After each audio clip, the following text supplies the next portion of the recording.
And we're back. FloWrestling Radio Live, the very best show on the internet, as you all know that are listening. An unusual cast of characters today, not the normal crew. Apparently, I'm the only one from the normal crew that wants to do their job. But I digress. We still have a great show today. To my left, David Bray. You know him. You love him. To my left, Jonathan Kozak, the father, as we call him. And to my left, Andrew Spey at the Space Bar. The far left. Oh, the Space Bar. I like that. Yeah. Andrew Spey. The far left, yeah. At the bar. Just a little teasing. Christian is still in Virginia. He was gone last show. He'll be back on Monday. Tyler Meisinger is out as well today. He is doing his job, though. He is, I don't know if I can say, or if I'm going to say, I might let him kind of break the news where he's at. But he's getting some good content. And it kind of pertains to what we're going to be talking about today. We're going to be talking about some of the top recruits in the class of 2026 because coaches can start contacting them Saturday. That's right. Saturday. It's coming right up. That's right. Saturday. So we're going to see some big commitments probably rolling in not too far after that. I'm sure a lot of those kids are going to go on visits and whatnot and hear what coaches have to say. But kind of after coaches can start contacting kids, that's when you start to see some commitments start to roll in. We're going to talk about maybe the 2028 Olympic team. Ooh. The return of Slam or Scam. It's back, yes. Everybody's favorite segment and some other stuff. So full show on tap, but starting off the hour with the class of 2026. Kind of break it down for us, David. Who are some of the top recruits in this class, and where do we think they're going? Yeah, well, I'll get to that, but I do think it's okay to spill the beans on where Tyler is because he's got a little different plan this year. If you guys haven't seen, last year we sent Tyler out to New Jersey, and he spent the day before the 15th, up through midnight, and then the whole day of the 15th with Anthony Knox. If you haven't watched that, go check it out. It's on YouTube. It's on Facebook. It's on our website. It's everywhere. So go check it out. But this year, we're going to do a couple things differently. One, Tyler and Connor are actually both traveling, and they are going to release an interview, I think probably within the next couple days with a couple different recruits, and they're gonna talk to them about how they expect the process to go. And then in a couple weeks after they've had time to edit, then they'll release how that day went. But it's the top two recruits in the class of 2026. It's Bo Bassett and Jax Forrest. And oh, by the way, they're at Bishop McCort, who they're going to have probably 7 guys getting phone calls on day one of recruiting in that class of 2026. So I think no better place to go for that trip, and probably no better place for us to start our conversation. So, yeah, where are the top recruits in the class of 2026 going to end up? Let's start with Bo Bassett. He's on the U20 World Team. He's already U17 World Champ. He's won Super 32. He's won Ironman. I think both those events he's won twice. This guy's going to be a highly coveted recruit, and I don't know. What do you guys think? I know, Kozak, I know you have a strong opinion. Yeah, I've said pretty much from the beginning, I think he's going to Iowa. It just feels like that's where he's going to go. But I know, I've listened to different interviews that he's been in. I know he wants to go through the process. He wants to take as many visits as he can. His graphic. Yeah. Alone, where he included, 70 schools? It was quite, yes, I think so. Yeah, he had fun with that, I think. And I think he's, he did it intentionally to where he's like, hey, if you don't think you have a shot at me, if you think I'm just down to Iowa or Penn State, I'm open for my recruiting. So I think he really wants to go through the process. He wants to be recruited by as many coaches as he can, take as many visits as he can. But my gut, in my heart of hearts, I just feel like he's Iowa. I think that's where he'll end up. I won't be totally surprised if he goes somewhere else, but that's what I feel. We were kind of talking this morning before the show. Just this morning, Bo Bassett posted on social media his first ever interview he ever did, and it was with FloWrestling, Christian Piles, very similar to a Spencer Lee interview Christian did way back in 2009 or something. And Christian was actually at Young Guns that day for Spencer Lee's commitment to Iowa. So, yeah, interesting if that comes full circle. But I think, Kozak's right that he definitely wants to go through the process and wants to find out what he can about a ton of different schools. So I don't think we're going to have any news on Bo Bassett anytime soon. I think it's going to be a lengthy recruiting process would be my guess. Here's a question for you, Bray. Is Bo Bassett the number one recruit in this class? Obviously, we're splitting hairs. It's very, very close. There's a couple other huge names like Jax Forrest, Dreshaun Ross, kind of et cetera. There's a couple other really big blue chippers in this class. But if you're a college coach and you can only get one, is it Bo Bassett?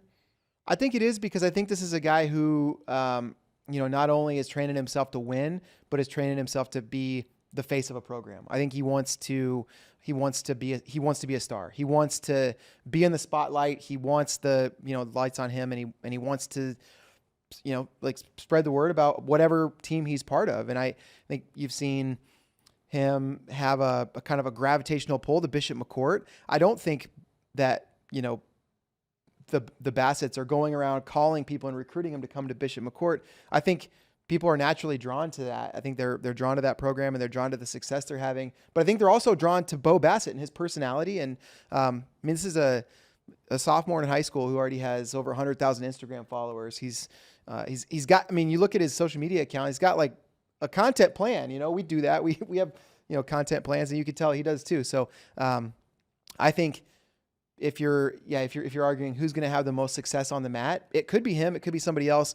But if you're looking for a face of the program, if you're looking for somebody that could potentially help you bring other recruits to town, I think Bo Bassett's the top recruit. Okay, here's another question for you then. Can Penn State now have a face of the program with a lineup that includes so many blue chip recruits, so many multiple-time national champions, multiple guys going, this year for their 4th or 5th title? Can someone still stand out and be the face of the program like that? It's there's much more competition, to be the face of the program, and Penn State wrestlers tend to stay maybe a little bit out of the media. Although, Carter Starachi, that guy's dynamic. He's electric. He's got a lot of opinions. Vocal as anybody. He's as vocal as anybody in NCAA wrestling right now, 100%. And so you see it happen. Roman Bravo Young, we did a film about him while he was at Penn State. So it's possible. Yeah, it's possible to be in the spotlight and to be a face of a program, but maybe to a lesser degree than what you see at other programs where they really build the brand of the program around a single athlete. I think, at Ohio State right now, it's Jesse Mendez. At Iowa, it was Spencer Lee for a long time. And at Penn State, probably you would say David Taylor was the face of that program from it was a long time ago, 2011, through 11 through 14. But since then, I don't know that there's been one singular face of the program. So it's a great question. So I don't want to say that doesn't take Penn State out of the running, but where do you think Bo Bassett will end up? And or where do you think he should go to college? I think this is probably going to come down to Iowa and Penn State, and I think it's going to be one of those. No, Oklahoma State. Maybe so. Maybe he looks there. I don't know. I don't know why, but it feels like maybe Iowa and Penn State have a little bit of a head start, and this is a guy who's maybe been thinking about those programs a little bit longer. I don't think Oklahoma State's out of the mix.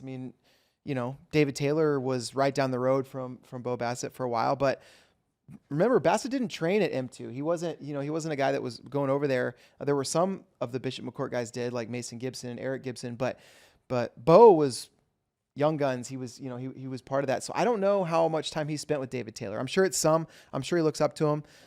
So Oklahoma State probably, in the mix to a degree.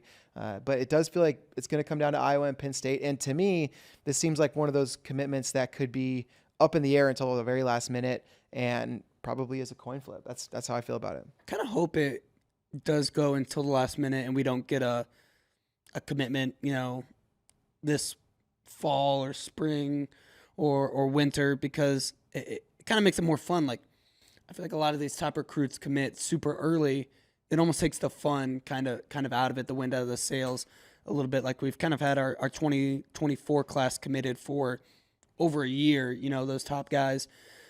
Just think about like the hype, like where will Bo Bassett go? We could really have that question for like 2 years remaining. Yeah. I think he should do. I have the post here. It's pinned on his Instagram, and I could read every single one of his top list of top. I will say huge snub on the Lopers. No Nebraska Lopers Carney. didn't make it, but a couple On him. other D2 teams. I know, that's what I'm saying. Parkside, UPJ, Pitt, Johnstown. Sam Herring of his teammate at Bishop McCort, the first reply is no Ole Miss. So maybe he could start a program. He could be that kind of guy. But I think it'd be a good idea if he took all those programs. He's not going to do it for obvious reasons. And then like every week you chop one off, or you do like Elimination style. Yeah, like tournament, like a tournament. hand a rose to a school, or you say your summer fling is over or whatever. Oh, he just goes full bachelor. Yeah, exactly. and that's how you get a lot of content out of a commitment. Yeah. But obviously he's not going to do that. I think you guys all nailed it though.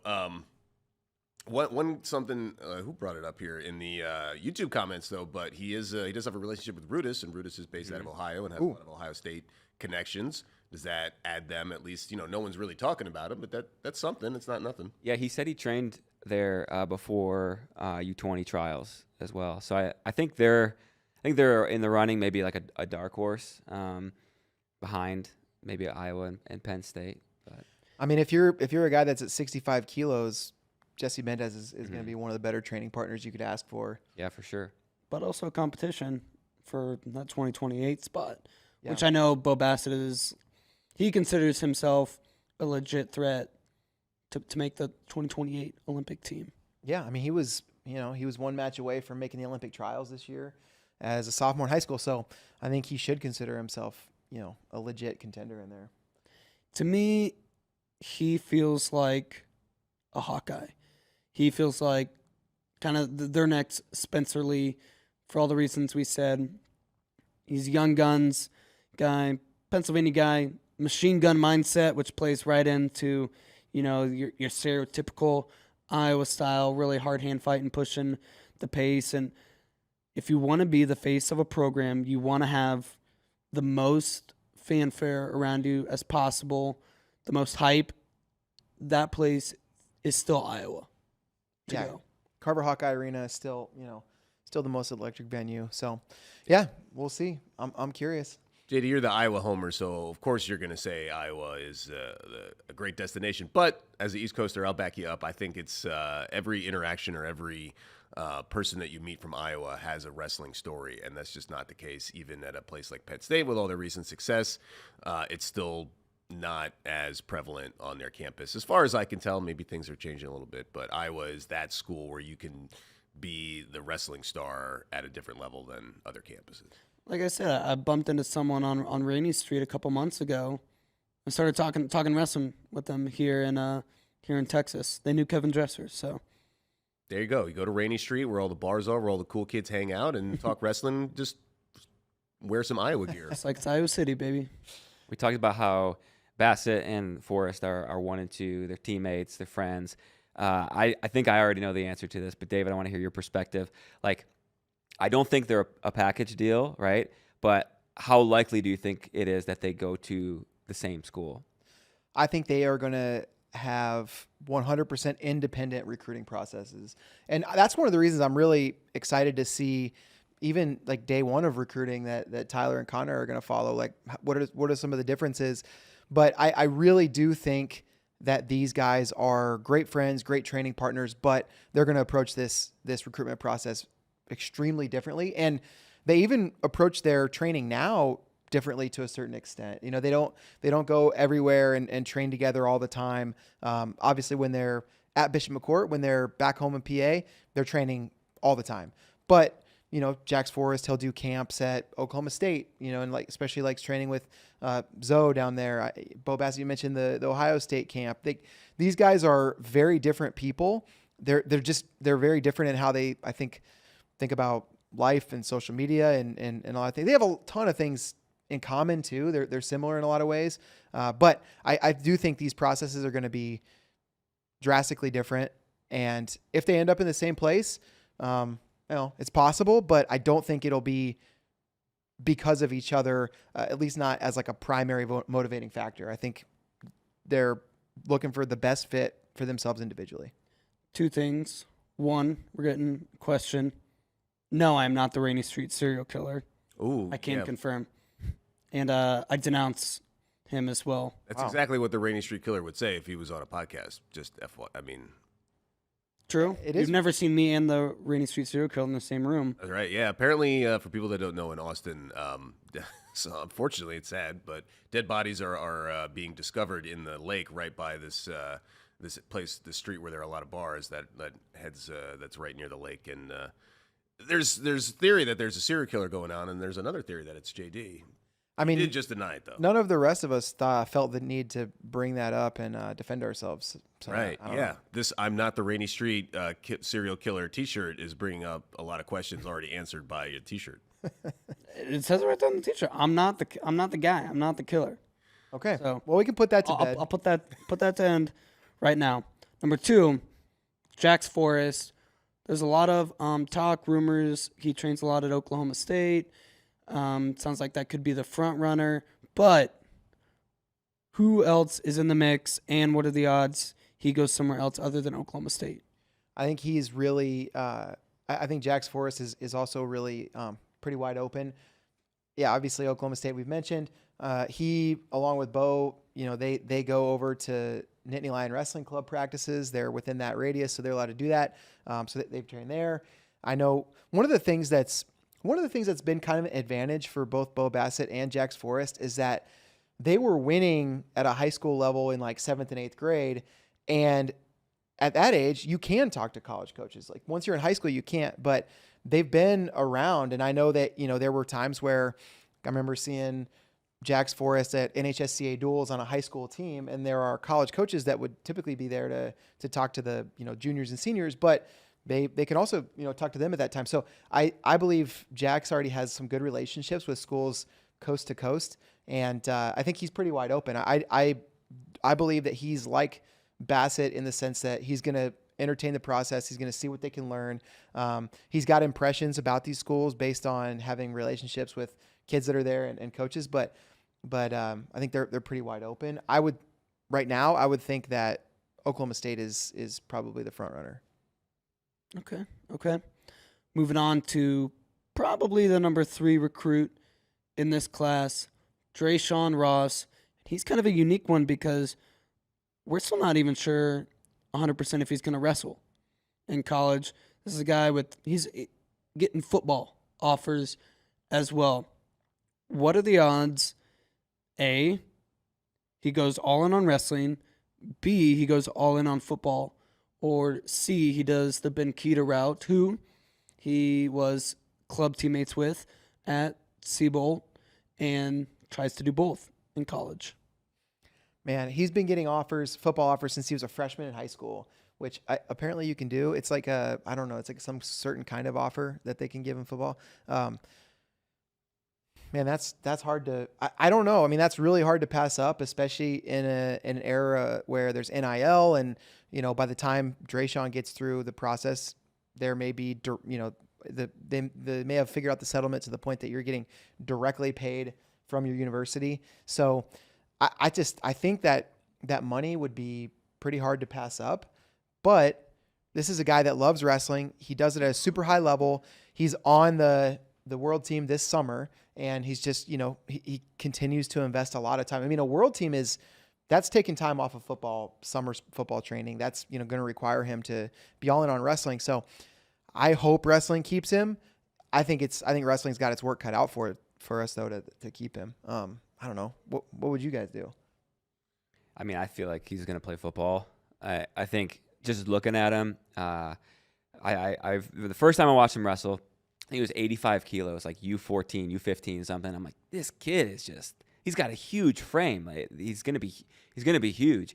So I think, man, he could put on so much weight to where like he might not even be small enough to make heavyweight, in the future. I don't know. Maybe that's an exaggeration, but he seems like a special athlete where you already said it, like the opportunity for him to make like real significant money could just be too big to pass up. So that's what it feels like. on this end of it. But I don't know. Who knows? We just saw Keeter put football on pause. So, yeah, who knows? What school needs a heavyweight? Because he's for sure going to be a heavyweight, right? He's 215 now, but you think in 2 years he'll be full-sized heavyweight, right? I mean, there are a couple schools right there in state that, I'm sure would love to have him. Iowa and Iowa State. They're going to be in the market for heavyweights, both of them. Yeah, I mean, I don't know how you don't go all in on Dreshaun Ross if you're Iowa or Iowa State. Yeah. Right. There'd be overlap with Keeter, though. No, for a couple of years. Let's see. Keeter has 4 years left. Dreshaun would be, there maybe would be 1 2 year. plus a red shirt, so 3 years, 1 year. Yeah, so 1 year overlap. 1 year overlap. And I mean, Iowa State, they have like Daniel Herrera's coming in, but with somebody like Dreshaun, you're going to try to get him, I think. Mm-hmm. There are going to be a lot of people that are in the market for heavyweight. I mean, Ohio State, Feldman's got 3 years left. It's perfect timing. There are a lot of schools that are going to go for him, but just with how Iowa centric he seemed to have been, it would seem like Iowa or Iowa State would make a lot of sense. Is Coby Merrill going to grow into heavyweight? That's the plan. That's the plan? That's the plan, yeah. 'Cause I was about to say, if he doesn't, Penn State's going to be in need of a heavyweight because I think they pretty much just have Kirkfleet and then Big Marisola kind of coming in. So Yeah. whereas normally they're swamped with depth at almost every weight. Yeah. You also figure with the transfer portal, though, it's almost like, does a school like Penn State ever going to have like a need Right. for that, or will they be able to cover their bases some other way? Which, shameless plug, be on the lookout for 2024 recruiting class rankings at the end of this week. I'm finishing those up, and for the first time, I'm including transfers in those because you kind of have to. At this point, it becomes part of your recruiting strategy now with the transfer portal landscape. Yeah. You gotta throw them in there. That's cool. That'll be good. And obviously, high school recruiting still plays probably the most important part in your recruiting and determining your future success, and especially once all these COVID guys and guys with extra years start kind of getting out. I'll see more of a slight return kind of back to normal where all these high-level transfers aren't happening as much. So high school recruiting will once again become the marquee factor in determining future success, not just transfer portal. We kind of saw a hard shift to that these past 2 years where guys going into their 6th and 7th year were looking to go somewhere else, either for academics or we're being forced to because their institution, if you're an Ivy League, literally won't allow you to wrestle for another year. So, yeah. All right. We talked about Bassett and Forrest not being a package deal necessarily, but there are two guys that I think probably are a package deal, and that's the Raney bros. Jordyn Raney, Jayden Raney. They're both on the U17 Greco World Team. Jordyn also on the U17 Freestyle World Team. Only one of them could because they wrestled each other in the finals of the U17 World Team trials. Those guys, their pace is insane. I think any fan base is going to love how they compete and just the number of attacks they have. And I would guess they're heading to the same spot. What do you guys think about the Raney bros? yeah, who doesn't love twins? And twins. But they gotta separate and wait a little bit because you got a real problem if literally they stay the exact same size even in college. Which, I mean, you figure it out. One guy toughs it up, cuts a couple pounds. One guy lifts a little extra. But if they truly do stay like the exact same size, they're going to be fighting for an ideal spot. You don't want two guys of that level fighting for the exact same spot and one guy having to suffer because he's going to his non-ideal weight. Yeah. I think there's one school they already have a relationship with, already has twins on the roster, Illinois. Yeah. That's a twin-friendly program. That's a twin-friendly. Yep, they love twins there. Mm-hmm. And Who says the twins? I don't know. Twins of the twins? I don't know if this is true or not, but I think Jordyn told me they're not identical twins. So, one of them has genes that will make them bigger. So we'll see. I think they're probably going to be 33, 41, I would guess, by the time they get to college. Yeah.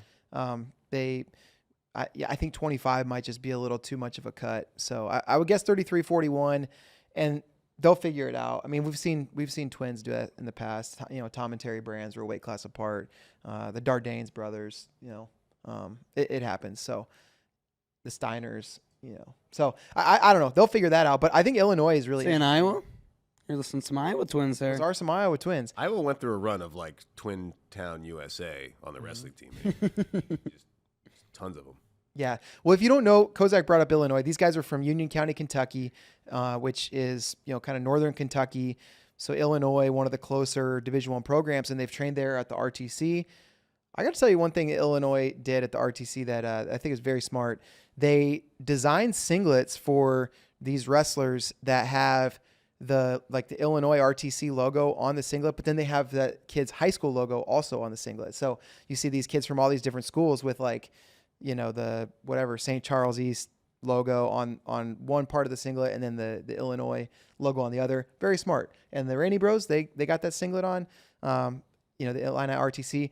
And if you're coaching at Illinois, it's like you have got to, I think, throw everything you have at these Raney twins. They could be the face of the program for the next 5 years if you can get them. And I don't know. I think they're going to also be very wide open. I know they want to see what the process goes, but I do think Illinois has got a little bit of a leg up in the Raney Bro sweepstakes right now. Yeah, shout out Illini or Illinois RTC. What's the official title? Illini, I believe. Illini RTC. Anyway, Coach Medlin, obviously Coach Poeta, the head coach of the Illinois team. But Coach Medlin is at all of the USA Wrestling tournaments. He is coaching nonstop. He's always in the corner, and we saw him doing a lot of coaching of the Raney Bros and those guys. So that's a powerful connection, I think. And yeah, those singlets, they were pretty nice. That would be Illinois' biggest pickup since ever, because you're getting two Doubles of the top maybe five or six recruits in a class. I can't remember the last time they picked up recruit like that. Yeah, I mean, Imar is probably the last monster recruit. I think Cannon Webster's is a really good recruit, but yeah, the Raney Bros, you get two of them. You're doubles with the Cannon Webster right there, one fell swoop. Yeah, the only problem with Cannon Webster is he didn't have a twin brother. Yeah, that's something he's going to work on in the offseason. He will work on that in the offseason, yeah. That'll be good. Let's see. Who else we got over here? I don't know. We're talking Illinois topics. We got Dom Munaretto. I think this guy's a lifetime 125-pounder. He's already U17 world champ. He's back on the world team this year, now at 51 kilos. He goes to that St. Charles East program, which is where Ben Davino graduated from just now. What do you guys think? Munaretto, where does he go? Man, maybe Illinois. If they could snag all three of these, go Munaretto, Raney in the future. Now you're talking. Now we're talking. But I don't know. I haven't had any contact with Munaretto, but I will say I think he's a huge, valuable pickup because, like you said, he's probably a career 125-pounder, which is getting more and more rare. I feel like not that many people can hold down 125 for 4 or 5 years anymore. So if you get a guy who has proven successful and will likely be that weight career, that's a big pickup. And maybe even, I don't do the big boards, but if I was, I'd maybe slot him up, give him a little extra bump for that. It's kind of like how we see heavyweights a lot of times transition very well. You look at a lot of the highly ranked heavyweights generally continue that success onto college as well. I think we see that a lot where maybe it can be harder to predict, your middleweights, and we see a lower success rate. I don't know, that sounds harsh, but a guy who's a career 125, generally speaking, will perform very well. Yeah, if Illinois could get all three of those, that'd be dream scenario for them. I think with the connection to Davino, Ohio State has to be in the mix, and like you said, career 125s are hard to come by. So Ohio State would, I think, make a strong pitch. I think all the blue bloods are going to be in the mix. I think a lot of people are going to be interested in this guy. He seems to be exceptionally strong for his size and just, really solid wrestler. So, I would keep an eye out for Ohio State, I think. Yeah, Munaretto is a guy I was really interested watching at U17s just because he won his U17 world title at the lightest 45. lightest weight, which is still awesome, right? Winning a world title, but sometimes it's all right, you go up in weight, then we'll see how you do. And I was really impressed with him. He just seems like a really smart wrestler and just a winner. Just really wants to win and does what it takes to win. So he did he make both teams too? Did he make Greco and freestyle? Yep. Which that's pretty impressive. So I think he's going to be super sought after. You guys already said it. And if he is a lifetime 125, I think he'll have a lot of success. Yeah. Go ahead, Spay. Well, he's a Chicago guy, right? Yep. Okay. I was thinking St. Charles East is like St. Louis. So I got no info, by the way. I asked the chat to help me out so I could sound smart, but I was thinking maybe Missouri if he was a St. Louis, but he only seems like a Missouri guy, but I have no idea if there's any connection there.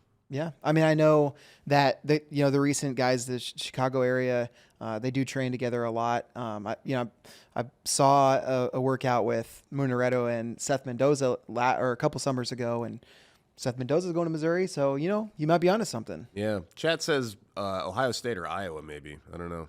Okay. Lightweight U. Lightweight U, yeah. And Mendoza for a while felt like he was going to be a lifetime 25, and now he's growing. It's man, he might end up being bigger in college, right? It's he was one of those kids who's never cut weight, always really light, and now seems like he's finally maybe he's cutting weight for the first time to make 57. Yeah.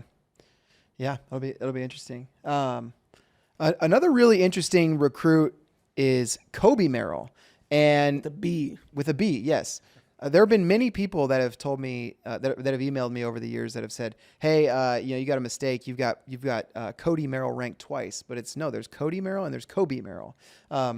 He's an interesting recruit, and I think probably a lot of people would assume, oh well, Cody is at Oklahoma State, so why wouldn't Coby follow suit? But these are brothers who went to different high schools. I don't think we'll see Coby Merrill end up at Oklahoma State. I think we'll see him somewhere other than that. Right now he's wrestling 215. I think he's ranked 7th at 215.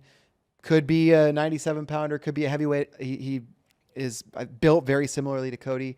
What do you guys think? Coby Merrill. Where do we see this guy end up? Shot in the dark, Oregon State. I mean, West Coast team. There aren't a ton of them, and I know those coaches put a ton of time and energy into their wrestlers. They get, they get a lot of, just attention. So I don't know if that's what's going to take to get a commitment, but I don't know.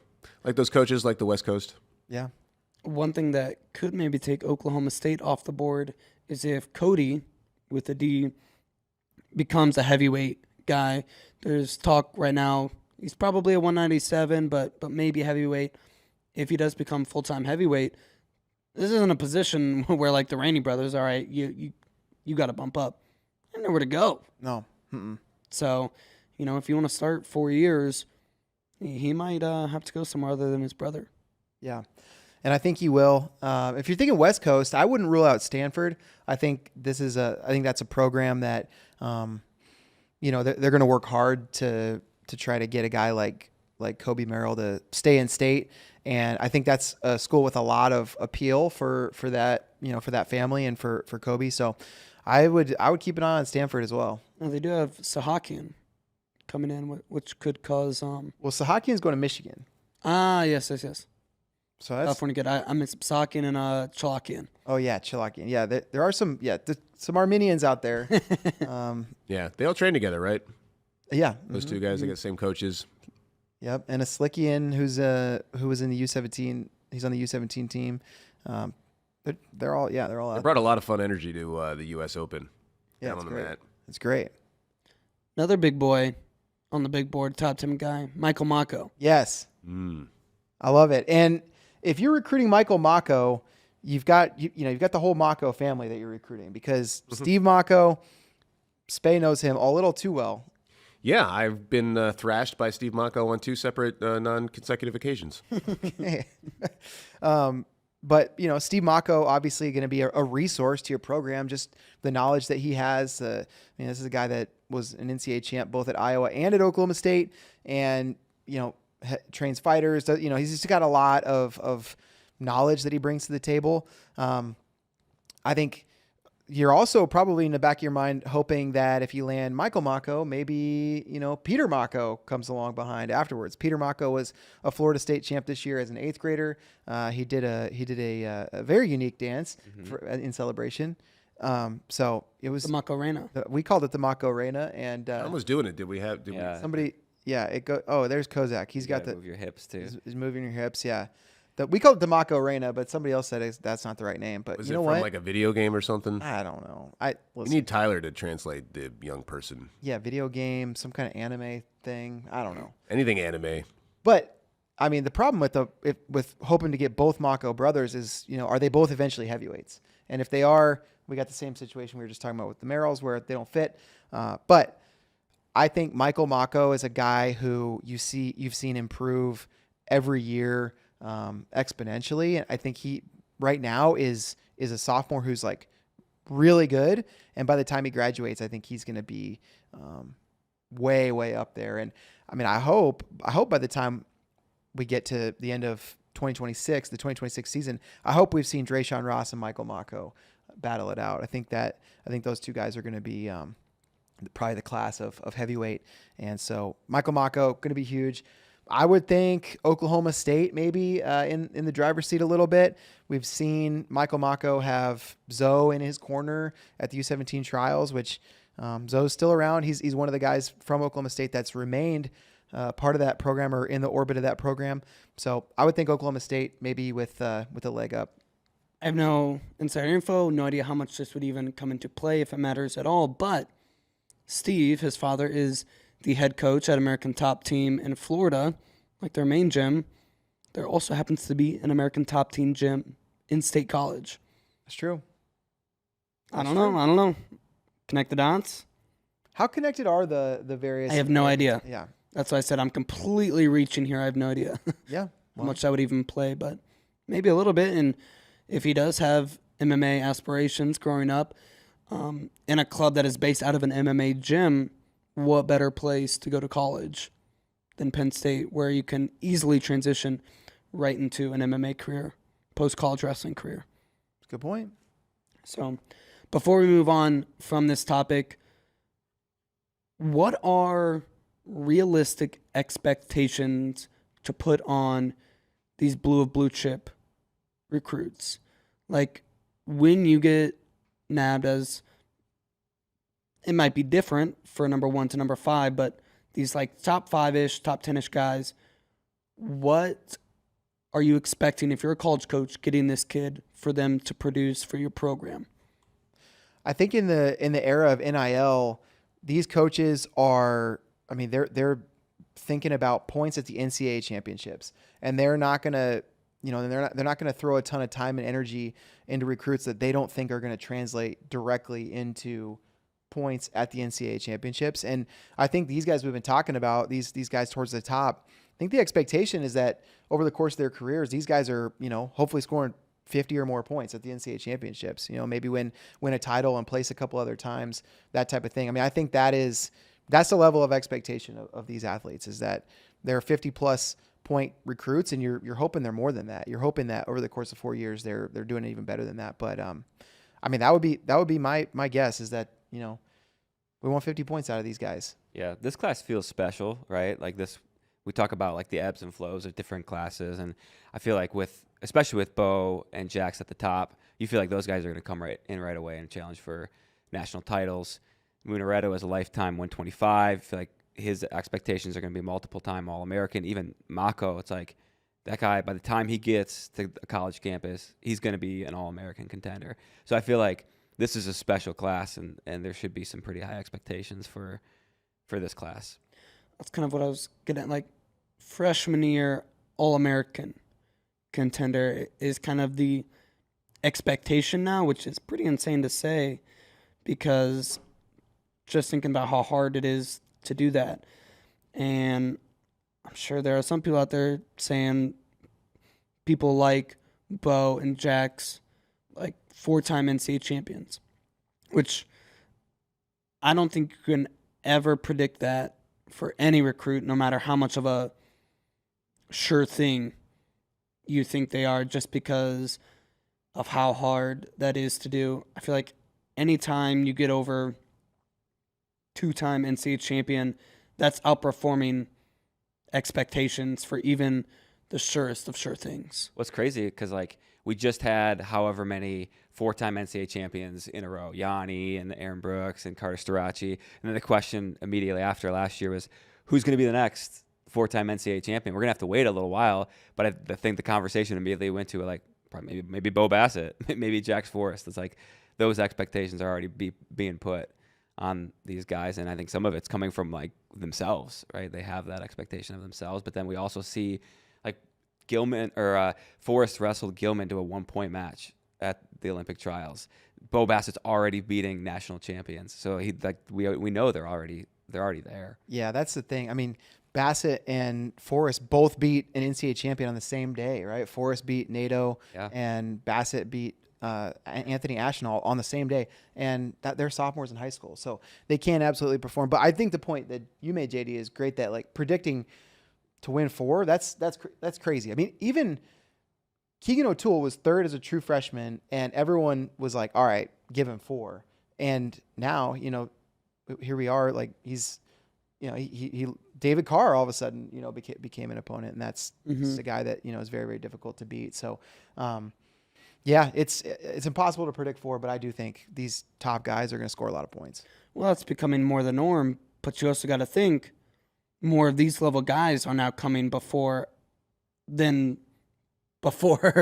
as well, meaning there will be another kind of crop of Bo Bassett's and Jax Forrest 2 years after them, which maybe guys like Aaron Brooks and Yanni didn't quite have to deal with. I don't know for sure that that's going to happen. I don't know that we're going to see that immediately.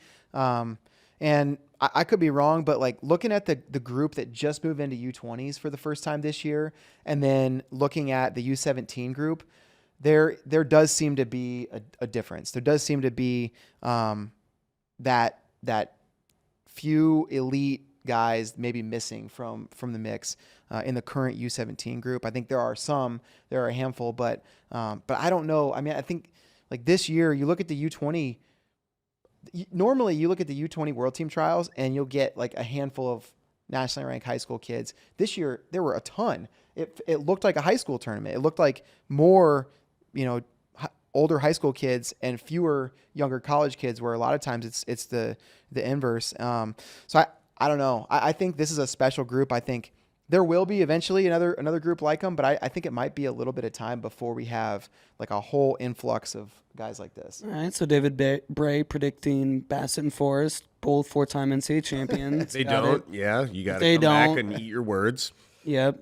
If they don't, they were busts. That's not what I said, but I do think there's this group is special. I think you got to agree with basically both of your guys' sentiments in that, like, this is a special group, and they have all the hallmarks of being, okay, this is going to level everyone up. Like, there's groups in the past where they're the guys that are moving wrestling in the USA forward, and they're going to be leading college wrestling. They're going to be leading, freestyle and Team USA.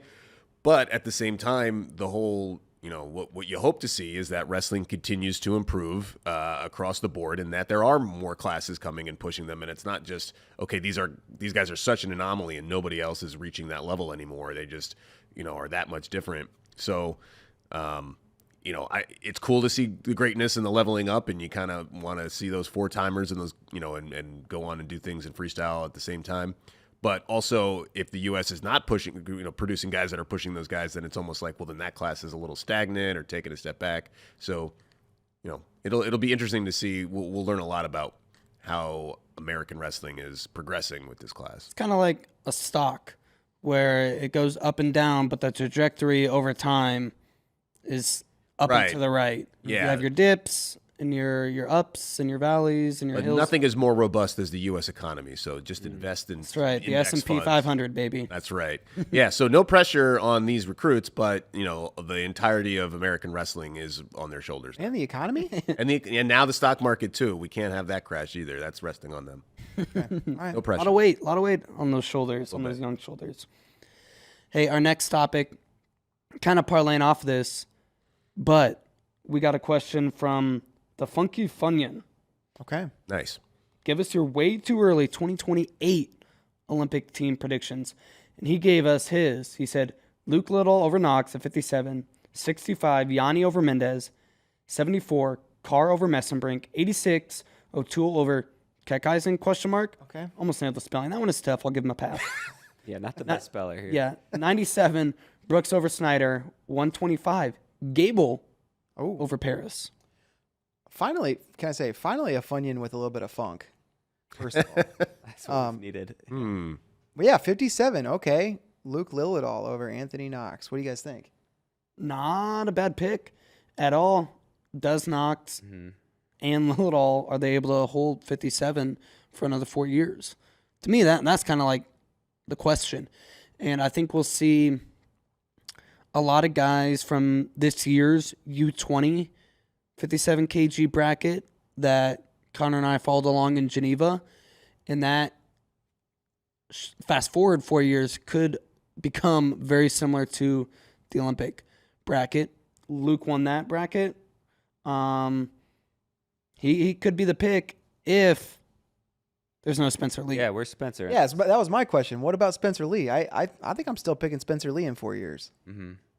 If he can hold it, Spencer will be able to hold it. Spencer's holding it.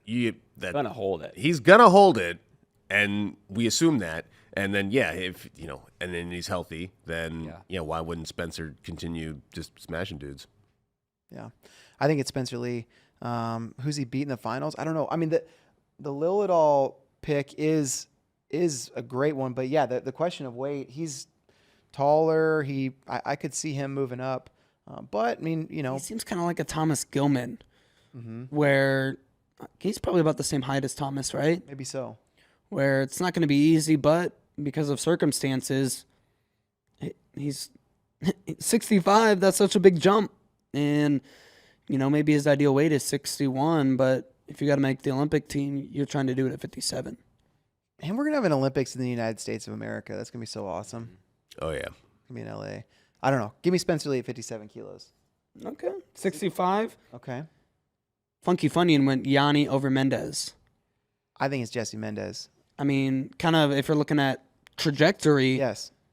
Mendez, I mean, he outplaced Yanni at this year's Olympic team trials. Beat him head to head too. Yeah. Yeah. I think Yanni said, hey, I maybe wasn't 100% there, and he's kind of taken some time off now. He said, I needed that. I've been wrestling so much, so consistently for however many years that a break will do my body well and my mind well. So, maybe we kind of see Yanni get back to like that silver medal version we saw of Yanni or the 2019 U.S. Open version of Yanni.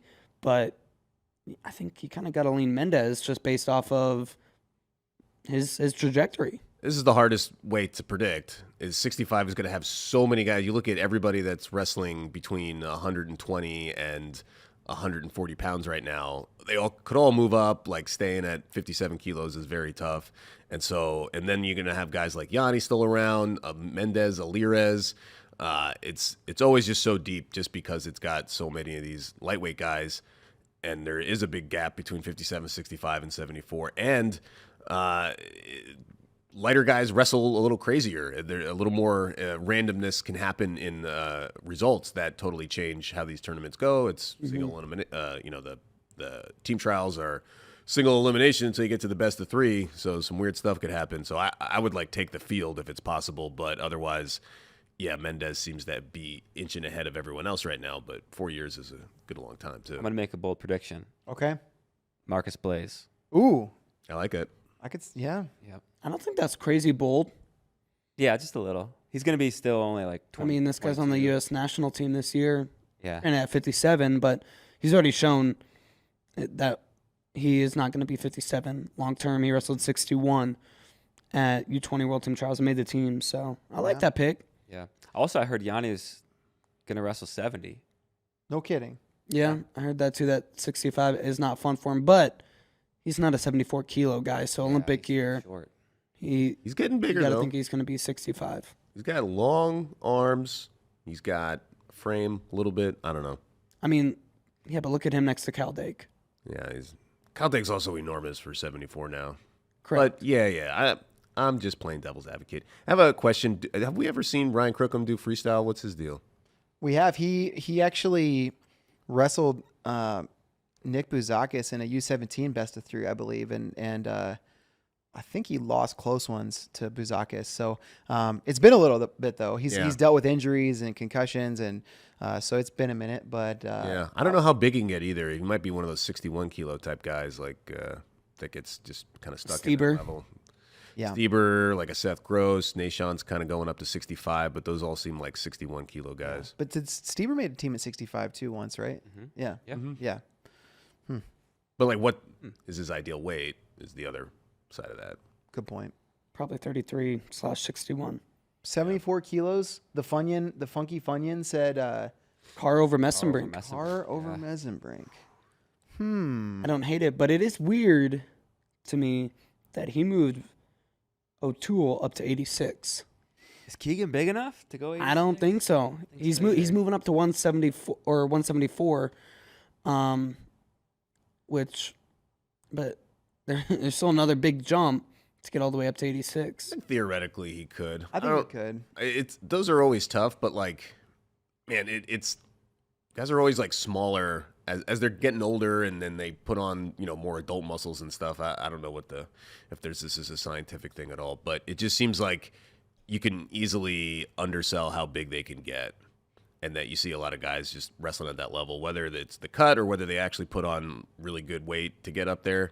I think it's tough, but I mean, I never would have pegged Trent Hidley for a 97 kilo guy. Or David Taylor as an 86 Yeah. kilo guy. Yeah, when He was David coming out of Taylor's college. Yeah, David Taylor's freshman year of college when he was 157 pounder. I don't think anybody would have ever predicted this guy's gonna be 86. And he was a big 86, and Trent obviously 197, not 97 kilo. But yeah, I think he could, but it's tough to predict that far out. Like I don't think that's like a sure thing for sure. Look, I'm an Iowa guy, so I like the car pick. Yeah. Again, though, Messenbrink, the trajectory, if you think about where he could go in 4 more years, how much he's improved these past 4 years, and being in the Penn State room for another 4, he might be the pick. You know who else is coming that you can't forget about is D. Lockett. I think Oh yeah, the size could be an issue. I think he could be getting bigger, but he's already he's wrestled Messenbrink, and it ended up getting away from him, but he was able to hang for a little bit, and he's a guy that we've seen make improvements against when he gets multiple opportunities to wrestle the same opponent. So I would love to see what D. Lockett looks like in 4 years. I think he's on the same type of path. I mean, we've already got he's got a U17 world title. He's on the U20 team this year. So we'll learn a lot more once we see him against international competition at 74. But I think Lockett could be right in the mix. Yeah, 74. I think it's David Carr, Messenbrink, O'Toole, Shapiro will be in the mix as well. There's another guy that it escaped me. I think Starachi's going to be 86. I think that's going to be a guy who's in contention up at 86. Is Dake going to be done? Oh yeah, Dake. Or at Nolf too. I feel like Nolf is stuck That's behind Dake now for 2 cycles. Tokyo and now Paris. It was Dake keeping him off. Does he finally stick around? And because he's only 5 years younger than Dake, something like that. 28. Yeah. Nolf is 28, so be 32 at the time. Still young enough. Yeah, hopefully he doesn't get pulled away by our jiu-jitsu friends. But you never know. Real quick, wanted to go back and throw Bo Bartlett back into that 65. because he's been so close. Yep. I mean, Mendez and him got back and forth in folk style, and then in freestyle, he almost should have beat Nick Lee. Yeah. Got his hand raised. And Alirez too. Don't forget about Alirez. Yeah, We did Alirez mention did get Alirez. mentioned. Did we mention him? Okay. Yeah, Good. but that's why 65 is just so nuts. Just all those guys, but Still nuts. it's still nuts. And then All right. it's like Bo Bassett's going to be there probably as well. 65. Maybe Jax Forrest. Mm-hmm.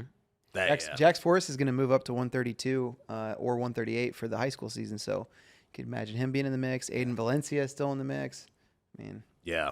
A lot of names. Yeah. Okay, sorry, I had to do that because I got the benefit of looking at a computer and I'm seeing the pound for pound and all these rankings and stuff. But yeah, back to 74. 97, Funyun's prediction might be the most kind of fun to me because he's got Brooks over Snyder. And if Aaron Brooks can take out 2 USA Wrestling legends like David Taylor and Kyle Snyder for Olympic teams, kind of regardless of what he even goes and does at the Olympic Games, like that already makes him one of the all-time greats. Yeah. This is the way Jordan Burroughs used to retire all the Iranian 74-kilo guys when he would, Godarzi and then Nakoti, all these guys. Now Brooks is going to do that to Team USA. Yeah. I wonder if Snyder doesn't move up to heavyweight ever. He says he wants to wrestle forever. Wants to wrestle till he's in his 40s. I wonder if he doesn't ever just stop cutting and just try to get as big as he possibly can and wrestle He does love lifting. those big boys. He already lifts so much. Or I shouldn't say that like I know his training regimen, but I know he does like lifting, and he still does lift super heavy. He doesn't post as many videos as he used to back in his Ohio State days, but he does do it occasionally. Still, it just feels like it's going to be hard for him to put on even more really good size. Yeah. Right? He's not a tall guy. It feels like any more weight he seriously puts on will not be good weight. And even if it is pure muscle, it feels like 97 is kind of his ideal weight in terms of move with speed and power. What if he decides to do the old dirty bulk? the dirty bulk. That's what I'm saying, but that's bad weight. Yeah. Jordan Wood. Mm-hmm. Yeah, just eating pizza and ice cream. Yeah. That's a weight. I recommend it more than I recommend wrestling in your 40s. What if what if by the time we get to 2028 we got like Cole Mirasola or somebody like that in the mix? And I mean, that'd be crazy if Brooks took out David Taylor in 2024 and then Mirasola knocks off Brooks in 2028, something like that. That'd be pretty crazy. I don't think I don't necessarily see it, but I mean, look at Mirasola's trajectory even just this year. You can't rule out him being in the mix by the time we get to 2028 based on just how much he's improved, under Askren, and now having access to sort of a new school of wrestling thought at State College. I think is going to be good for him. How about Zahid for both 86 or 97? Yeah. Keep him in there. Keep him in the mix. Yeah. Keep him competing. That was a couple people mentioned that in the chat. Yeah. And who did he pick at heavyweight? Kirkfleet? No, Gable. Gable. Oh yeah, Gable. I don't see Gable being a. Does he want to wrestle again? Yeah, that's the question. I mean, I think in the next 4 or 5 weeks of NFL training camp are gonna maybe determine whether or not Gable considers wrestling again. And reading from what the current NFL players around him are saying, it sounds like he's got a really steep hill to climb to be serviceable in the NFL. So I don't know, maybe that lands him back in wrestling. But as we know, he put on football cleats for the first time at training camp. Yeah. So that doesn't usually mean, or it's very rare that someone does that and then makes an NFL team. Yeah, I don't know. I just, you guys are right. I shouldn't, shut the door on it forever. But will something else pull him in a different direction is what I'm thinking. It wouldn't be my pick. Right. It feels like by the time 2028 rolls around, I would feel more confident right now in picking a guy like Mason Paris or Ben Keeter in the mix. Yeah.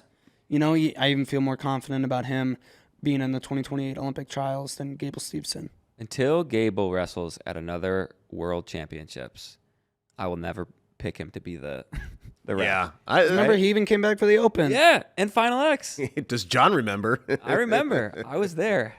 I went to Minnesota. Yeah, I kind of feel the same way. It's like we've been down this path, and we can speculate and hope and think it would be great if we did. Done getting teased. Right, but we're not. Yeah, we can't tease up another Gable at the Olympic trials. So sorry, Funny, and I will not indulge you in your fun at 125. A little we've too just- funky. After we just talked about him for 5 minutes, 10 minutes. We did indulge you, but Yeah, no more. that's it. All right, some quick news bullets to get to before we get to Slammer Scam. Yeah, prepare yourselves because Slammer yourselves. Scam's coming up in just minutes. Just a minute. Oklahoma State picked up kind of their first big flipped high school commitment. And Cody, now is it pronounced Rutledge or Routledge? Rutledge. Cody Rutledge. He was originally committed to Nebraska, flipped to Oklahoma State last week.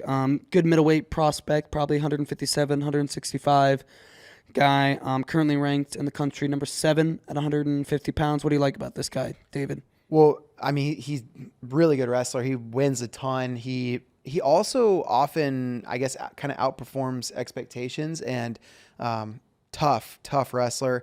Also, I think for Oklahoma State, it's a good sign to get a guy who's been such a pivotal part of the Edmond North program.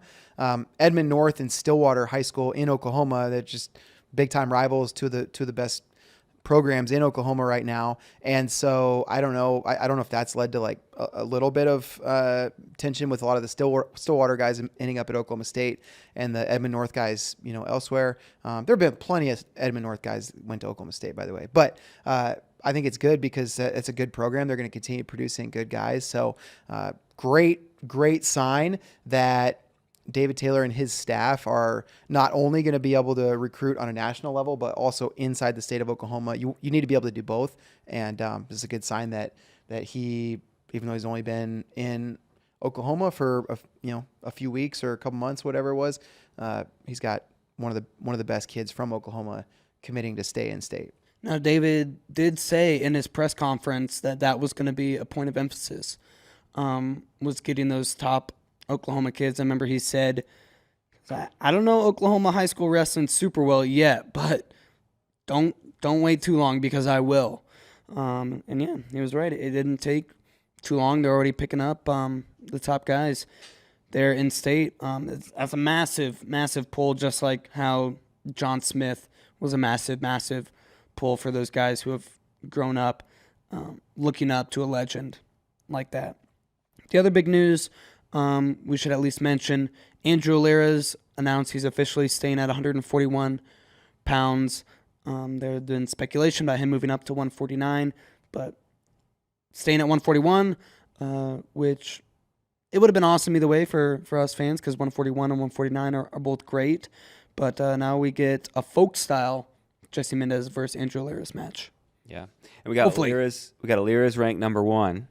Mendez ranked number 2. Yeah, I was going to ask you about that. What's the deal? Yeah, we just released new NCAA or updated NCAA rankings. We put them out a month ago. Kind of did some swaps with weights and stuff and transfers, all that. So Alira's is number 1, Mendez is number 2. Alira's went undefeated in his national title season.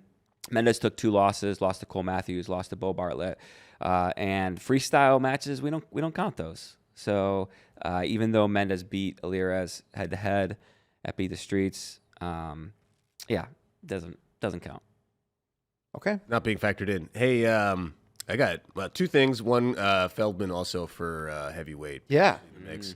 People were saying that in the chat. And another thing that's getting texts and some people in the chat, Avery Gaming, who's a chat warrior. Yeah, hero. Oh, yeah. Guess who just committed to Iowa State? Christian Carroll made No it. kidding. What? While we Breaking were on the news. air. Whoa. I just checked, so I didn't know if it was confirmed or not. Didn't know how to interrupt with it, but Christian Carroll's Instagram page has his commitment graphic. First and foremost, I want to thank Oklahoma State University for everything they have given me. My final destination, great movie series, will be Ames, Iowa, and I am proud to be a Cyclone. Wow. There you go. Yeah. Congratulations, James. That's Ames great. high, baby. Yeah. Dude, they got two 197-pounders out the porthole. I know. Yeah, they Evan- just picked up Bachman. Evan Bachman is making his third stop after 3 years in Cal Baptist and 3 years at Utah Valley as a 97-pounder, and Bastida is back at heavyweight for another year. So it probably will be Bachman and Carroll at 197. That's not ideal if you're Evan Bachman. Who do No, I mean, I Iowa guess State have at 84? Who does Iowa State have at 184? Nakaborn. Yeah, it's probably going to be Nocturne this year. Now, could Bachman, as an obvious graduate, since I think he's on his 8th year or 7th year, could he go Back in the portal? I believe he can. So, however that works out. But, yeah, Iowa State, that's a big guy to land in more ways than one. Didn't take long either. Great news. About a week. I mean, good to get that news while we're here. Great. Okay. So all 3 Iowa teams can be pretty tough this year. Top 10 teams. That bold prediction. All 3 Division I Iowa schools and in the top 10 at NCAA's 2025. Yeah, I think Northern Iowa right now is number 7 in our team tournament rankings. So I'll tell you right now. Yeah, I think Iowa's number 2. Northern Iowa, I think, is number 7, and Iowa State. I don't know. You can 12. Iowa State's 12. They're just a couple points away. Missouri has got 38 hypothetical tournament points, and Iowa State has UNI 4. UNI is 7. 7, yeah. Them and NC State and Virginia Tech and Missouri all kind of in the mix there. But yeah, hey, to the point of the state of Iowa just being back where they belong, on top, wrestling centric, and more so. You can't hide from wrestling in Iowa. It will find you. That's right. All right, I think it's slam or scam. Yeah, I don't know if everybody remembers this game. If you don't, well, here's what it is. We've got a bunch of wrestling tournaments that I've found that are just crazy. How is this tournament named this insane thing? And then we also have ChatGPT created insane wrestling tournament names. I directed ChatGPT, give me a bunch of crazy wrestling tournament names. And I got to test your knowledge. You guys are the subject matter experts. JD's played this game one time. It's very difficult. Very difficult. Kozak Spay, first time doing it. So last time I made JD go first. He gets to go last this time. I'm going to start with Andrew Spay, and here's the rule. You tell me which of these 2 tournaments is real, yes, and which one did ChatGPT create. Understand? Got it. All right. Spay, holiday-themed tournaments for you. Oh, nice. Which holiday? Well, I'll let you be the judge of that. Which of these is real? The Eggnog Knockout. Mm-hmm. Okay. Or the Fight Before Christmas. The Eggnog Knockout. I know which way I would go. Let's see. Will I get knocked out in the first round, or the Fight Before Christmas? Fight Before Christmas. The Fight Before Christmas, or the Egg? To play on the night before Christmas. Fight Before Christmas. And all through the studio, man, they're both extremely corny. So already I give them high marks. That we should have had this for our dad joke competition we had. I know. In the office. Yeah, the Fight Before Christmas. It's top 5 in the dad joke contest. Out of 5 so far. Yep. Guaranteed top 5 plays. Who you got? Give me the eggnog as the real one. I'm sorry, that was fake. No points. Eggnog Knockout. The Eggnog Knockout. That is ChatGPT came up with that. I would have picked that one too. Nah, I would have gone Fight. Really? All right. Cool. Yeah, I would have picked the right one too if I could have done it over. Kozak's turn. Here we go. Which one of these is real? These are both women's wrestling tournaments. Okay, perfect. Okay. Her Majesty's Mayhem. Okay. Which is great. Or Crown the Queen. Which one is real? Crown the Queen or Her Majesty's Mayhem? Give me Crown the Queen. Crown the Queen. That's real. That's 1 point. Yeah. 1 point on the board. Did you know that? I didn't know that. I mean, no one's really going to name their tournament Her Majesty's. Whatever. All right. I think that, but that's why this game rules, is because it'd be like, no one would name their tournament this, and it's like, it's real. JD, you got a couple spooky tournaments. Spooky season. Okay, let's go. All right. Which one of these is real? Bloodlines Takedown in Demon Town. Whoa. Yeah, that's a good one. Or the Haunted Hellhole Showdown. Which of those tournaments is real? I got to go Haunted Helldown Showdown. The real. Haunted Hellhole Showdown. Unfortunately, the Hellhole Showdown is fake. No, the real one is Takedown in Demon Town. Bloodlines Takedown in Demon Town. Is Demon Town the real place, or is that the nickname? No, it's in Dumas, Texas. Dumas, Texas. And is that known as Demon Town? Do we know? Do you have any? We're gonna have to do some research. I don't know the demon situation in Dumas, Texas. If you lose, does your bloodline have to end, or what does bloodlines have to do with like pink slips? Yeah. It's like a night battle where you just die, and this is gladiators. Yeah. So after 1 round, Kozak's got the only point on the board. I just looked up Dumas, Texas nickname. Yeah. And the Dumas Chamber of Commerce. So this is not like a fake blog or whatever. brings up the legend of Ding Dong Daddy. Yeah. Yep. Ding Dong Daddy. I'll tell you what. I'm joking. I don't know. If it was the Ding Dong, Is Ding Dong Daddy. if it was the Ding Dong Daddy Open, that would also be on this list. But And then there's this logo. I guess this is a song. I'm a Ding Dong Daddy from Dumas. So maybe they also go by Demon Town, but Ding Dong Daddy Dumas in Demon Town. could be. All right, Spay. oh, back again. Back to you. redeemed myself. So right. JD's 0-1 as well. All right, which of these is real? Okay. You got some spooky choices as well. Ooh, you know I want him spooky. Which one's real? Beat down in the boneyard.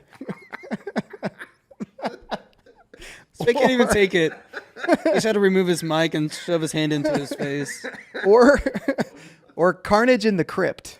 Which one is real? Ooh, this one's tough. I don't know. You got a 50-50 Carnage in the shot. Crypt. I feel like Crypt is. That sounds better. Like, I don't want the first one to be real, but I don't think Crypt is what you're going to wrestle in. They're going to say Boneyard, so I'm going to say that's real. Well, if you want to maximize your revenue, you got to go boneyard because the bones are their money. Yeah, or you have the Crypt Keeper make it. So what's your official guess? The crypt or the Boneyard is the real one. blood? Or beat down in the boneyard. 1 point. Got it. That's 1 I point. don't want that to be right, though, but I'll take it. All right, I got one. Yeah, beat down in the boneyard. You got it. All right, Kozak, back to you. Okay, and Introduce the bloodline in there as well. Beat down the bloodlines in the boneyard. these are some real hardworking wrestling tournament names. Okay. We got the Blue Collar Bruisers Bash or the Oil Patch Invitational. The Blue Collar Bruisers Bash or the Oil Patch Invitational. Give me Oil Patch. Oil Patch, 1 point. Oh, Man, that's Kozak's- still in the lead. Kozak's racking them up, but the last round's worth 3 points, so it's Man. okay. Oil Patch mailed that one in. No alliteration. I know. They really should have done it. A bunch of commenters know about Dumas and Ding Dong Daddy, by the way. Or, two. The pronunciation is Dumas Demons, and they're a football wrestling power. And then I'm a Ding Dong Daddy from Dumas is a great Lawrence Welk song.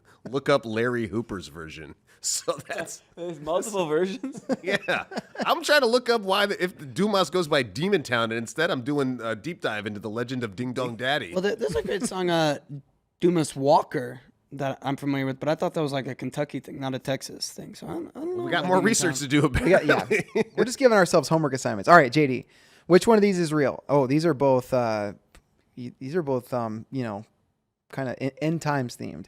Ooh. Which one is real? Survive the Aftermath or the Final Grapple?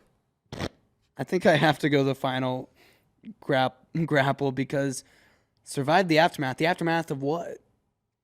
I don't know, but if you want to know what you're trying to survive the aftermath Oh, of, no. you should ask somebody in Jemez Pueblo, New Mexico, where they are apparently surviving the aftermath. Wow, 0 for 2. It's funny that usually the aftermath comes after the event. Yeah. So survive the event and then deal with the aftermath. And they're like, no, we already had the event, and now you have to survive what comes after the event. Maybe it's just something terrible Maybe the will event happen to you. is the aftermath. Well, maybe there I will think- be nothing after that. I think something terrible happens to you at weigh-ins, and then it's who can wrestle. All right, Spay. Back to you. Round 3. Oh, these are musical themed. Oh. Okay, nice. Okay? Which is real? Mm-hmm. Rihanna's Rumble Royale That can't be real. or the Bad Bunny Bash? That can't be real either. Where Rihanna's? pick your pop star. Man, I know a lot more Rihanna tunes. Bad Bunny is I'm not hip enough. I'm too old for Bad Bunny. So let me shine like a diamond and call Rihanna the real one. Unfortunately, Rihanna. Bad Bunny? It's Bad Bunny Bash. I don't even know this Bad Bunny character. Well, go to Selma, California, and maybe get yourself down to the Bad Bunny Bash. Check it out. That's a Bad Bunny. Okay. Dang. All right. Well, I Is basically. it on Easter? Yeah, it could be. An Easter play? It could be good. All right, Kozak, here we go. Let's go. Which of these is real? The Bronco Brawl Southern Fury Showdown Okay. or the Tundra Thunder Arctic Avalanche Assault? Which of those is real? Oh man. I'm gonna go the Bronco Brawl. Bronco Brawl Southern Fury Showdown, Homestead, Florida. You got it. Oh, undefeated, Those are like baby. rules of this can't- game. Yeah. Kozak's got 3 points. The best anybody's going to be able to do is tie him up. But JD, you got to get. Actually, no. If you get 2 right, you could still win, JD. Okay. Okay. You can still win. He All gets right. 2 3-pointers. Well, if he One gets a and a 1 and a 3. 3, then he's got 4. But Kozak has 2 and well, I've whatever. only got Koza's 3. got 3 points, and we got 1 round left. Okay. Yeah. Okay. JD, which is real? Desert Hills Days of Thunder duels, or This one that could be real. okay, or the Desert Duel Sandstorm Showdown. You hit me with one of these last time where they're basically the same thing with one word different. Read them to me again. Desert Hills Days of Thunder duels, Okay. or Desert Duel Sandstorm Showdown. I'm going to go option 1, although I do like the song Sandstorm. You have to repeat it. You have to know it completely. He doesn't. Desert Hills. That's the one. It's the Desert Hills Days of Thunder. Days of Thunder duels. That's in St. George, Utah. So real event. All right, last one, Spay. Yes. 3-pointer. Okay. You can get your. You could still win. Everybody could still win. But don't the early rounds still count? Kozak It's got 1 point. 2. The only count is 1 point. Kozak got 2. You got 3. He's got 3 points. You But got if he 1. loses, and This last round is worth 3. Okay. last round's worth 3. Kozak's still got to lose 1. He does. He has to lose this next one. Okay. Yeah, last round. All right. All right. Pressure's on. Spay, a couple of literary themed tournaments. Hey now. All right, which one is real? The 12th Night Tussle, Mm-hmm. Shakespeare's. okay, or a Midsummer Mat Bash. Like, yeah, Midsummer, Matt Bash, or say the first one again, 12th Night. 12th Night Tussle. 12th Night Tussle. I mean, Midsummer doesn't have to be Shakespeare related. It could just be the Could just middle be the time of the year. summer. Yeah. Well, did you see Midsummer, the horror movie? That's right. And then Midsummer. That was from Sweden, Norway. That was some Scandinavian horror. Yeah. They trapped that guy in a bear costume. Spoiler alert. That was Okay. a great ending. Okay, Give me the Midsummer as the real one. that's right. 3 points. Oh, coming for you, Kozak. He's Now the pulling the pressure's on lead. you, baby. Pressure's on. All right, here we go. Kozak, this is important. You got to get it for the win. I'm ready. We got the Megatron Special Warfare Mega Duels. Special Warfare? What? He's mega twice. Megatron's mega duels for. Special. Or the Zombie Apocalypse Halloween Horror Show. That just sounds like a cool event. Oh gosh. Megatron Special Warfare Mega Duels or the Zombie Apocalypse Can't hear that. Horror Show. Halloween Horror Show. Zombie Apocalypse Halloween Horror Show. Or the Megatron Special Warfare Mega Duels. Give me Megatron. 3 points. Wow, you swept it. That's real? Mega? Doubles of the Mega. Yeah, Megatron. You can go. It's right over there in Orlando, Florida. Yep. Yep. So the Megatron Mega Duels gives Kozak the win? This is wrong. All right, JD. This can tie you. This could tie you for Rigged. silver with Spay. Which one of these the elementary school little kid tournaments is real? The Clash of the Tiny Titans, That's just funny. or the Epic Elementary Extravaganza? Oh, no. This one's tough. I hope it's Tiny Titans. I got to go Tiny Titans. Please be real. Please be real. Tiny Titans. 3 points. Wow. I think, That's in Syracuse, Utah. So That's 2 bonus points for JD's. I think he pulls ahead. no, you only get bonus points in the final round. Oh, final. Only the round. final. Okay. Yep. So it's 6 points for Kozak. Kozak is undefeated at this game, and then we got 4 points for each of the other two. So All right. Well, last place, just like the dad joke competition. That's fine. there we go. Well, maybe you'll survive the aftermath of this one a little better. Or maybe there'll be nothing after that. Yeah. So Some of those were wow. Well, thank you, David, for putting together once again another incredible game of Slammer Scam. It's it always truly fun. is my pleasure to put that together. That's not work. How often do you get ones that you're just like, I can't include that? Or how often do you be like, come on, give me something else, Chat GPT? Oh yeah, I have to really give ChatGPT some instructions. Like, okay, give me some little kid ones, or give me some whatever. Yeah, throw in some of these words, and then how many how many are you paring it down from? Like, what's your initial I mean, I think I probably have another like 60 real tournaments on my. So you've gone through literally hundreds of fake names from Chat GPT. Oh yeah, but you can go through 100 in like a minute. I mean, it's this thing. Not for a seasoned vet like you, that's nothing. You just crank them out. Yeah. Okay. All right, well, we are running out of time, so we're gonna get to some questions. Couple good ones here. This one's from Slink. Who wins, 2024 Levi Haynes or 2022 Ryan Deacon? Now, I think people forget how good Ryan Deacon was, and that. Like his match with David Carr at CKLV, which would have been 2019, when he beat David Carr. Yeah. Like Ryan Deacon was really good, which is why probably not the popular pick. I might go 2022 Ryan Deacon. Yeah. Similar high school careers. Like on the international level, they both made a team. Deacon was a silver medalist. Levi didn't place.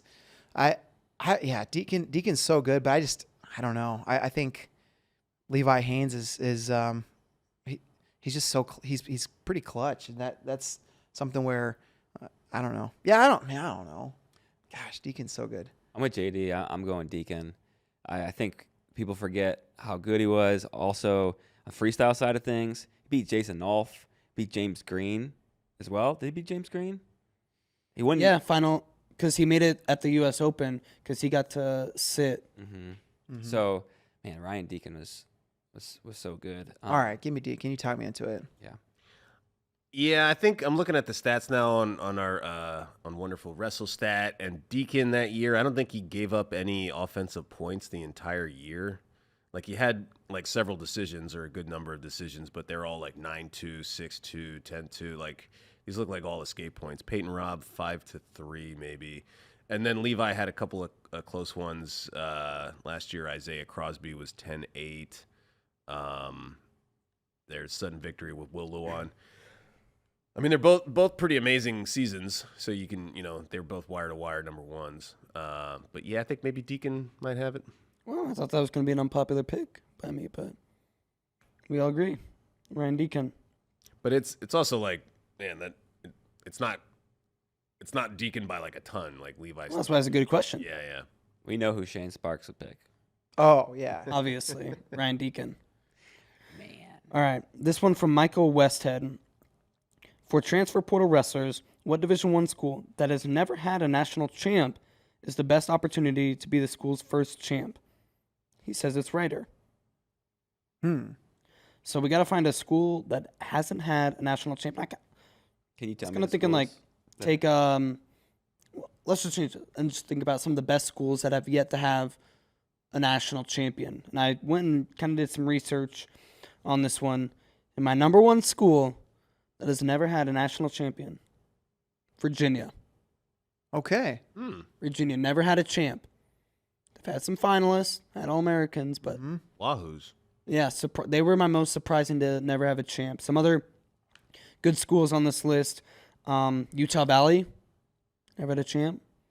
Chattanooga, they could be a school I think could maybe get a champ if, they kind of tap into that Georgia market and a rising talent in the Southeast. Has Air Force? I know they've had. Air Force has. Okay.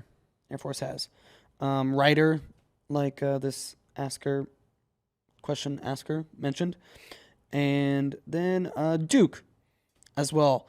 Duke is kind of having some down years recently, but you look back a handful of years ago, 5-10 years ago, they had some good tough squads and some really talented kids, and get the right kid. It's a good school, so somebody who really cares about their academics, if you can get them in there, and they can maybe get a champ. Did we mention Terrell Bearclaw at Utah Valley? Yes. We did mention that last week, yeah. Be the first champ for Adam Hall in the Utah Valley Wolverines. I'm definitely not going to predict that, but you can. I said he could. I think I'm President. What's the president's name?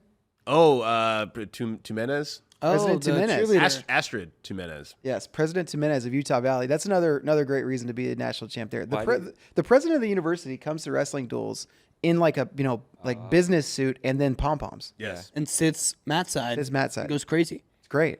It's tremendous. I'm gonna go with Little Rock. Get rocked up, yeah. That's a good one. Yeah. Get rocked up all the way to the top of the podium. And you know who is in the chat and very happy? I gotta to hear guess. that, Keith Kozak. Gothard, baby. Yeah. That's his. That he said that as soon as the topic came up. Yeah. All right, last question. Then we got to go. From the real Avery Lynch. What should I order at Casey's General Store? I mean, if you can only go once, you have to order the breakfast pizza because it's a once in a lifetime experience, and it's not that great, Whoa. but it is. Pause. Pretty good. It is. I mean, it's darn all good. right. It's all right. I've never had it. Then had you it. should do it. But if you're just going to Casey's General Store one time and you're trying to get the most authentic experience, it's order the thing you're not going to get, very many Breakfast other pizza. places. I go bacon. Some people prefer sausage, but Well, I've had the pleasure of enjoying a slice of Casey's pizza. Now that I have done that, I'm just grabbing a guayaki, yerba mate, and a bag of Doritos, and I'm leaving, and you can keep your pizza. You eat Casey's pizza like almost all the time. I do. I've had Casey's. Yeah, all pizza is Casey's pizza. very slept on are Casey's donuts. I'm a big fan of I'll try their donuts. their Long John cream filled donuts. So maybe in Fargo. Hey, I know. Fargo boys. Yeah, there's a Back. couple Casey's in Fargo. Had to rebook our Airbnb, but I think we're back in business. As the local Iowa resident, my ashes will be spread at Casey's, as is my birthright. Okay. There's a lot. There's a lot of people saying now that Casey's is starting to fall off because they're acquiring all these other. They're expanding and they're Coming to Texas, baby. and they're taking over some pre-existing places, but those are in bad shape and they're not like raised up to the Casey's You level. got to give it time. That's what I'm saying. Yeah, give them some time, but yeah, Flip that thing into a general store in no time. That's right. Not a gas station, a general store that sells gas. that sells gas. And on that note, we're going to get out of here. I hope everybody has a great weekend.